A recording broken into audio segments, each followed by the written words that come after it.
अथ षष्टितमः सर्गः। ततो भूतोपसृष्टेव वेपमाना पुनः पुनः धरण्याम् गतसत्त्वेव कौसल्यासूतमब्रवीत् नयमान्यत्र काकुत्स्थः सीता यत्र च लक्ष्मणः तान् विना क्षणमप्यद्य जीवितुम् नोत्सहे ह्यहम्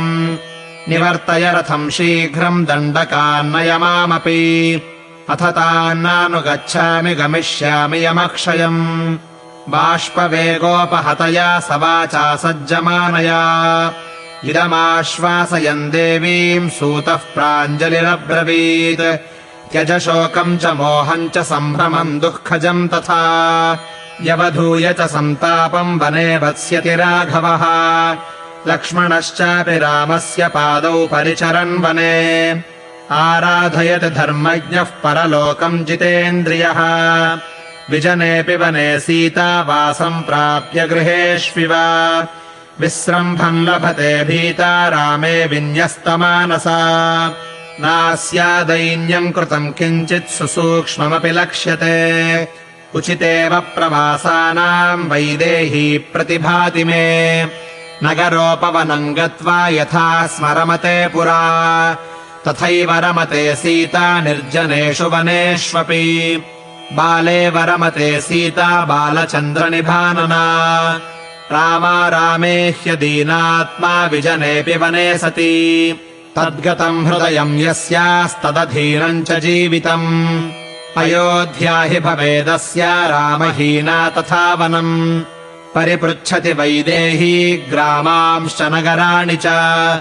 गतिम् दृष्ट्वा नदीनाम् च पादपान् विविधानपि रामम् वा लक्ष्मणम् वापि दृष्ट्वा जानाति जानकी अयोध्याक्रोशमात्रे तु विहारमिव साश्रिता इदमेव स्मराम्यस्याः सहसैवोपजल्पितम् कैकेयी संश्रितम् जल्पम् नेदानीम् प्रतिभाति माम् ध्वंसयित्वा तु तद्वाक्यम् प्रमादात् पर्युपस्थितम् ह्लादनम् वचनम् सूतो देव्या मधुरमब्रवीत्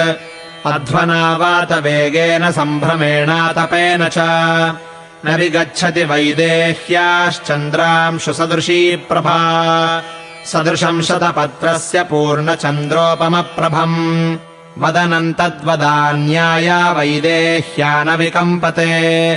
अलक्तरसरक्ताभावलक्तरसवर्जितौ अद्यापि चरणौ तस्याः पद्मकोशसमप्रभौ नूपुरोत्कृष्टलीलेव खेलम् गच्छति भामिनी इदानीमपि वैदेही तद्रागान्यस्तभूषणा गजम् वा वीक्ष्य सिंहम् वा व्याघ्रम् वा वनमाश्रिता नाहारयति सन्त्रासम् बाहू रामस्य संश्रिता न शोच्यास्ते न चात्मा ते शोच्यो नापि जनाधिपः इदम् हि चरितम् लोके प्रतिष्ठास्यति शाश्वतम्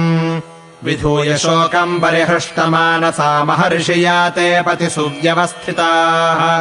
वने रता वन्यफलाशनाः पितुः शुभाम् प्रतिज्ञाम् प्रतिपालयन्ति ते तथापि सूतेन सुयुक्तवादिना निवार्यमाणा सुतशोककर्षिता न चैव देवी विररामकूजितात् प्रियेति पुत्रेति च राघवेति च इत्यार्षे श्रीमद् रामायणे वाल्मीकीये आदिकाव्ये अयोध्याकाण्डे षष्टितमः सर्गः।